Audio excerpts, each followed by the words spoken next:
Welcome to the deep dive. We know tackling the MCCQE can sometimes feel like you're trying to climb a mountain in flip-flops. Trust us, we've been there. That's right. I'm Donna, and he's Harvey, and we're both experienced MCCQE reviewers who just love helping you conquer this beast of an exam. Yeah. And we've both seen firsthand just how much stress this exam can cause, and we're here to break down those huge study guides into manageable chunks. Think of us as your Sherpas guiding you through the most important peaks. Exactly. Today's peak, breast cancer. Oh, yeah. It's a topic that comes up all the time on the MCCQE, and we're going to use solid resources like Stat Pearls to give you a good foundation. Okay. But before we get started, just a quick disclaimer, this deep dive is for educational purposes only and is not a substitute for actual medical advice. For any real-life medical concerns, always talk to a qualified healthcare provider. Always a good reminder. Okay, now with that out of the way, let's kick things off with a pretty sobering fact.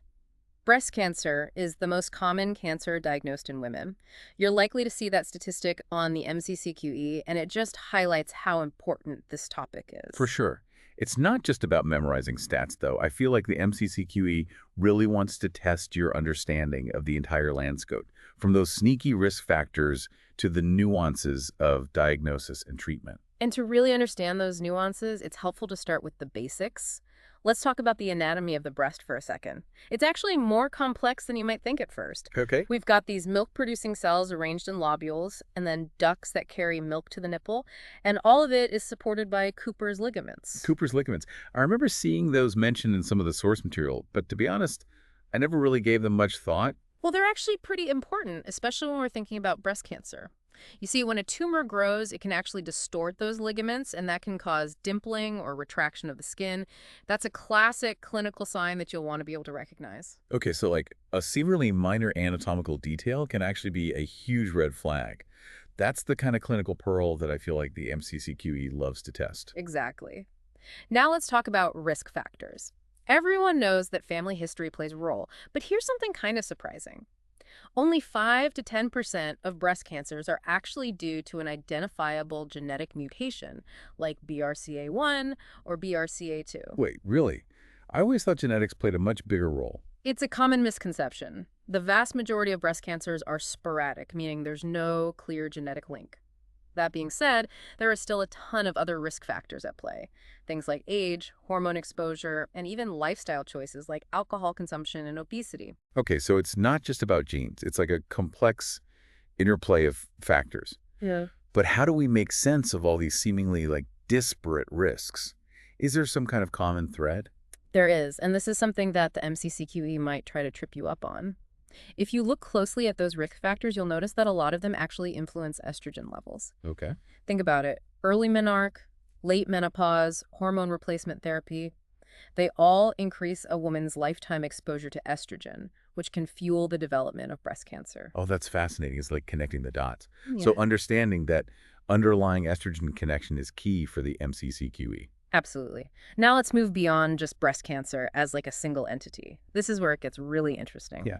The many faces of breast cancer. Okay. It's not just one disease, but rather a collection of different molecular subtypes, each with its own personality and prognosis. So we can't just lump all breast cancers together. Yep. We need to understand these subtypes to provide the best possible care. Precisely. We have luminal A and B, HER2 enriched, and basal-like subtypes. Understanding these distinctions is crucial for the MCCQE because they actually dictate treatment approaches and outcomes. Okay, I'm ready for like a crash course in these breast cancer subtypes. Let's break them down. Okay. What makes each one unique? Let's start with luminal A and B. These subtypes tend to be less aggressive, and they are hormone sensitive, meaning they respond well to hormonal therapies. They generally have a better prognosis. Okay, so if you had to choose a breast cancer subtype, luminal A or B would be at the top of the list. From a prognostic standpoint, yes. But of course, every patient is unique, and treatment decisions are always individualized.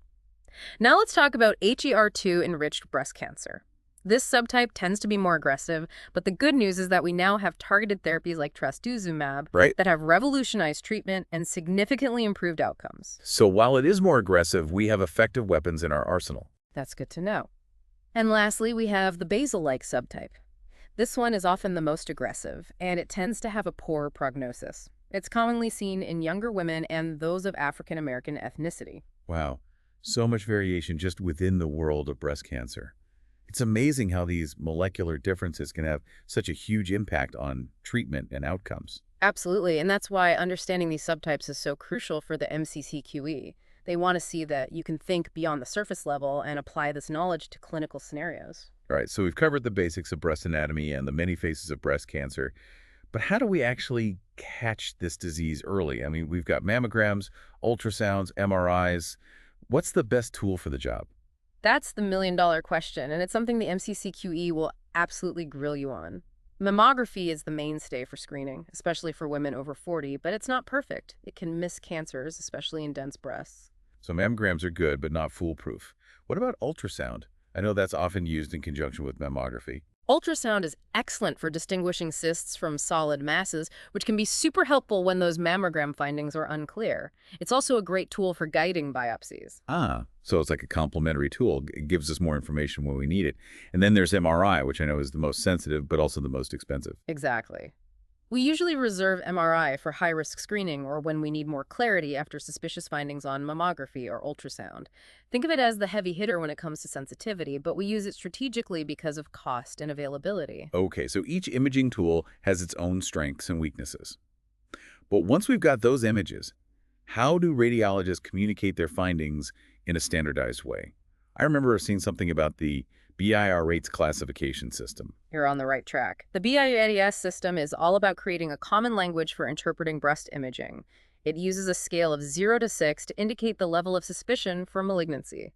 This helps guide management decisions and ensure everyone is on the same page. So BI RAIDS brings order to the chaos and helps clinicians make sense of those imaging reports. But ultimately, we need a tissue diagnosis to actually confirm our suspicions, right? Absolutely. That's where the biopsy comes in. While fine needle aspiration can be helpful in some cases, core needle biopsy is generally preferred. Okay. Why? Because it provides a larger tissue sample, which gives us more information for accurate diagnosis and subtype determination. Okay, so core needle biopsy is like getting that high-definition picture. It gives us the most detailed information possible. Exactly, and that information is crucial for guiding treatment decisions. Speaking of treatment, let's talk about surgery. I know it's often the next step after a breast cancer diagnosis, Yeah. but there are different surgical approaches, right? Like lumpectomy versus mastectomy. Yeah. How do we decide? That's a big question, and it often depends on factors like tumor size, location, and the patient's own preferences. For smaller tumors, when we can get clear margins, lumpectomy plus radiation is often the preferred approach. So lumpectomy aims to remove the tumor while preserving as much of the breast as possible. But I imagine mastectomy is still necessary in certain cases. Absolutely.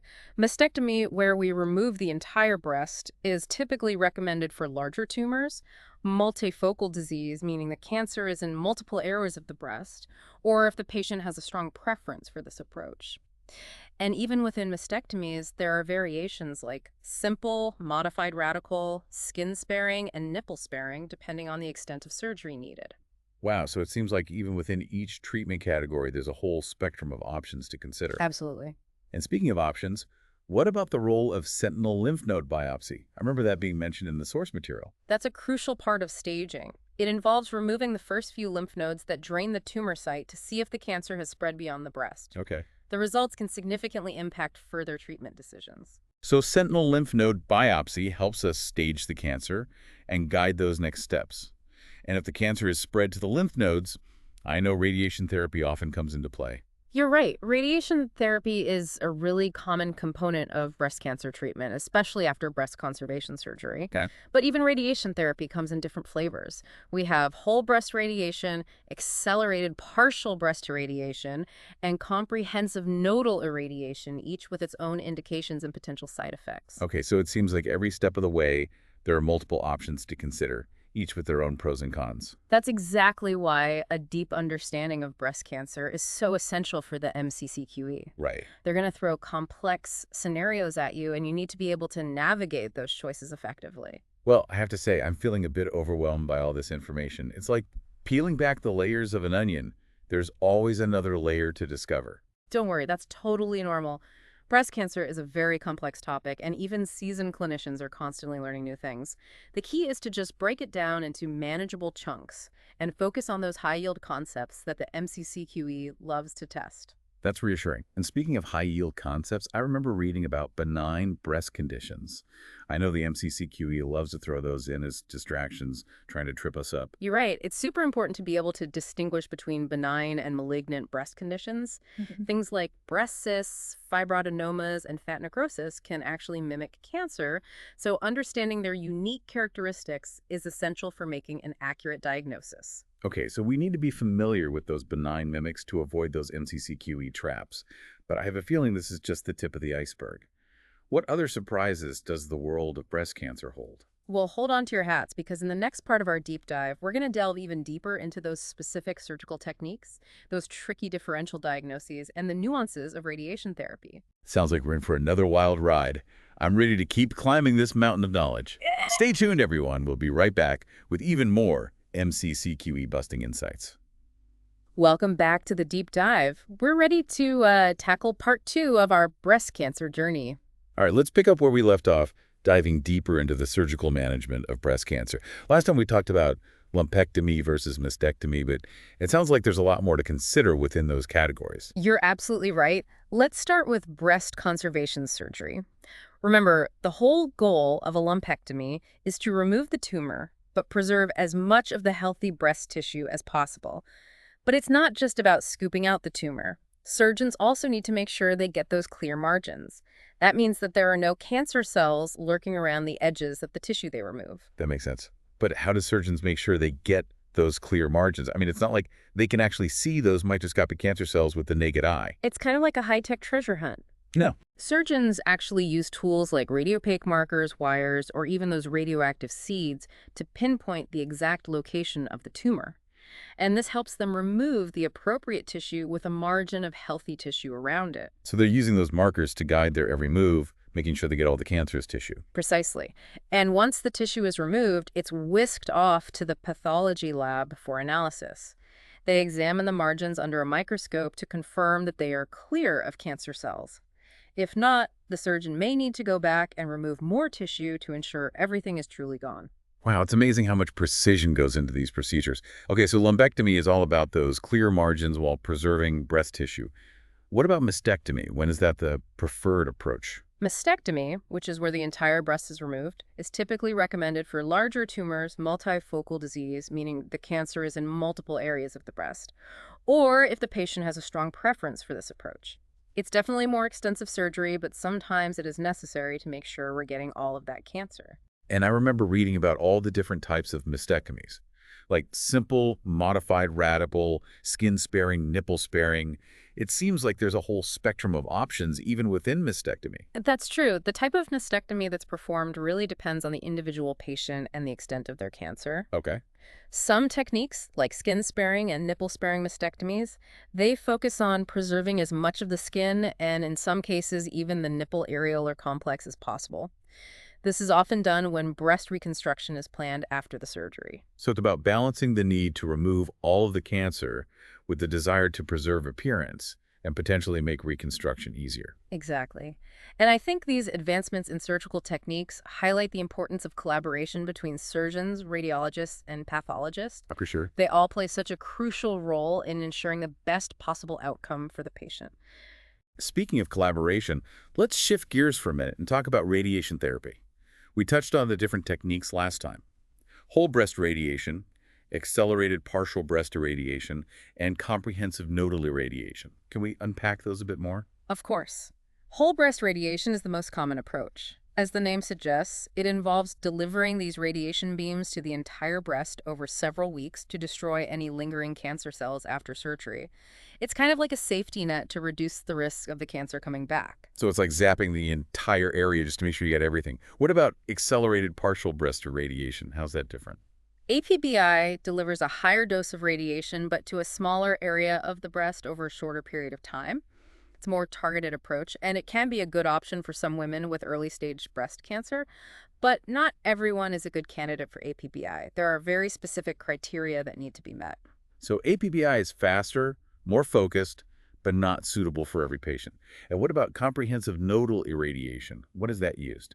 Comprehensive nodal irradiation, or CNI, is often recommended when the cancer has spread to the lymph nodes.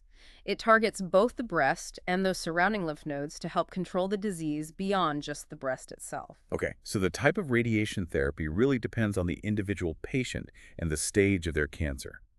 But I know radiation can have some side effects, right? What are some things that patients might experience? Right, some common side effects include fatigue, skin changes like redness or dryness, and sometimes breast swelling or tenderness. In some cases, radiation can also affect the heart or the lungs, although modern techniques have thankfully reduced those risks. So it's a very powerful tool, but not without potential downsides. Right. It sounds like open communication between the patient and their healthcare team is really essential. Absolutely. By discussing those potential side effects and making a plan to manage them, we can help patients navigate the challenges of treatment and improve their quality of life. That makes sense. Okay, so we talked about surgery and radiation therapy, but what about those systemic therapies like chemotherapy and hormonal therapy? I know those play a big role in breast cancer treatment as well. You're right. Systemic therapies target cancer cells throughout the body, not just in the breast. Chemotherapy uses powerful drugs to kill rapidly dividing cells, including those cancer cells. Hormonal therapy, on the other hand, actually targets hormones that fuel the growth of certain types of breast cancer. So chemotherapy is kind of like a shotgun blast, while hormonal therapy is more like a sniper rifle, targeting very specific vulnerabilities. That's a great analogy. The choice of which systemic therapy to use and whether it's given before or after surgery depends on factors like the stage and subtype of the cancer, the patient's overall health, and even their own preferences. It sounds like treating breast cancer is a complex puzzle. There are so many different pieces that need to fit together just right. It's definitely a multidisciplinary endeavor. It requires the expertise of surgeons, radiation oncologists, medical oncologists, pathologists, radiologists, nurses, everyone working together to provide that comprehensive and compassionate care. And that comprehensive care should also address the psychological and emotional impact of a breast cancer diagnosis, right? Absolutely. It's a really life-changing experience, and patients need support that goes beyond just the medical aspects of their treatment. Of course. Support groups, counseling, resources from organizations like the Canadian Cancer Society, they can provide invaluable assistance to patients and their families. It's so important to remember that treating the whole person goes beyond just treating the disease. Okay, so we've covered a lot of ground here. Surgery, radiation, systemic therapies, the importance of that psychosocial support. Is there anything else we need to hit before we wrap up part 2? One last thing that is super crucial for the MCCQE is understanding the staging system for breast cancer. The TNM system, which stands for tumor, node, metastasis, is used to classify breast cancer based on the size of the tumor, whether it has spread to nearby lymph nodes, and whether it has metastasized to distant organs. Oh, right. The TNM system, it helps determine the stage of the cancer, and that guides treatment, decisions, and prognosis. Exactly. And remember, the MCCQE loves those case scenarios. So being really familiar with the TNM system and how it relates to treatment options is essential. Okay, so we got that TNM system down. Anything else, or are we ready to move on to the grand finale? I think we've covered all the essentials for this deep dive, but remember, this is just a starting point. Right. Keep exploring resources like Stat Pearls, practice those MCCQE questions, and don't be afraid to ask for help when you need it. The more you engage with the material, the more confident you'll feel come exam day. Great advice. And to all our listeners out there, stay tuned for the final part of our deep dive, where we'll put all of this knowledge to the test with a case-based approach. All right, deep divers, welcome back for the final leg of our breast cancer climb. We've scaled the heights of those risk factors, explored the terrain of diagnostics, and mapped out that treatment landscape. But now it's time to put all of that knowledge to the test with a case-based approach, just like you might see on the MCCQE. Are you ready to face this final challenge? Absolutely. Let's see what we can do. Okay, so picture this. You're seeing a 52-year-old woman in your clinic. She comes in because she's concerned about a lump that she felt in her right breast during a self-exam a few weeks ago. Okay. What are your initial thoughts? Well, first things first. A thorough history and physical exam are just crucial here. Right. We need to ask about things like her family history of breast cancer, any previous breast biopsies, and all those other risk factors we talked about earlier, like her hormone exposure or lifestyle choices. Okay, so really get the complete picture of her risk profile. Right. And then during the physical exam, We'd be looking for any skin changes, nipple discharge, or enlarged lymph nodes. Exactly. And let's say during the exam you feel a firm, irregular mass in the upper outer quadrant of her right breast. There's no nipple discharge, and you don't feel any enlarged lymph nodes. Okay, so a suspicious lump, but no other red flags at this point. What's our next move? I think imaging is definitely warranted. Given her age and the fact that we have this palpable lump, I think a diagnostic mammogram would be a good place to start. And since we know that mammograms can sometimes be less sensitive in dense breasts, I'd probably order an ultrasound at the same time, just to be safe. Okay, makes sense. So let's say the mammogram shows an irregular mass with those worrisome microcalcifications. Okay. And the ultrasound then confirms that there's a solid hypoechoic lesion that corresponds to the palpable mass. What are we thinking at this point? Well, those findings definitely raise our suspicion for malignancy. I think the next step would be a tissue biopsy, ideally a core needle biopsy, to get that definitive diagnosis and figure out the molecular subtype. All right, so the biopsy comes back, and it confirms invasive ductal carcinoma. All right.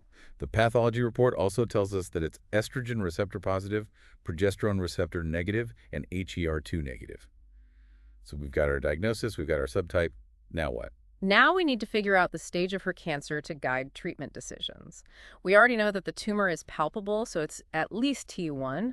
To assess for any lymph node involvement, we'd also do a sentinel lymph node biopsy during surgery. Okay. Let's say the sentinel lymph node biopsy comes back negative for cancer. Okay. So we've got a T1N0 tumor. What are our treatment options at this point? In this scenario, I think breast conservation surgery, so a lumpectomy with clear margins followed by radiation therapy to the whole breast, would be a very reasonable approach. And since the tumor is hormone receptor positive, she'd also be a candidate for adjuvant hormonal therapy to help reduce the risk of recurrence. Okay, so we're kind of hitting it from multiple angles here. Surgery to remove the tumor, radiation to clean up any stray cells, and hormonal therapy to block those estrogen receptors. Exactly. And of course, throughout this entire process, we're also providing a lot of support and education to the patient, addressing her concerns, and really helping her make those informed decisions about her care. For sure, absolutely. This case really does bring everything together, doesn't it? We used our knowledge of those risk factors, the diagnostic techniques, molecular subtypes, surgical approaches, radiation therapy, and hormonal therapy to come up with a really comprehensive treatment plan. And that's exactly what the MCCQE wants to see. Your ability to synthesize information and apply it to those real-world clinical scenarios. Well, Donna, thank you so much for guiding us through this very challenging climb. I feel like I've learned a ton, and I'm definitely more prepared to tackle those MCCQE questions. It was my pleasure, Harvey. Just remember, the key is to keep learning, keep practicing, and don't ever be afraid to reach out for help when you need it. You've got this. And to all of our listeners out there, thanks for joining us on this deep dive into breast cancer. We hope you found it helpful as you prepare for the MCCQE. Remember, this is just the beginning of your journey into medicine. Embrace the challenges, stay curious, and never stop learning. Until next time, stay well and keep diving deep.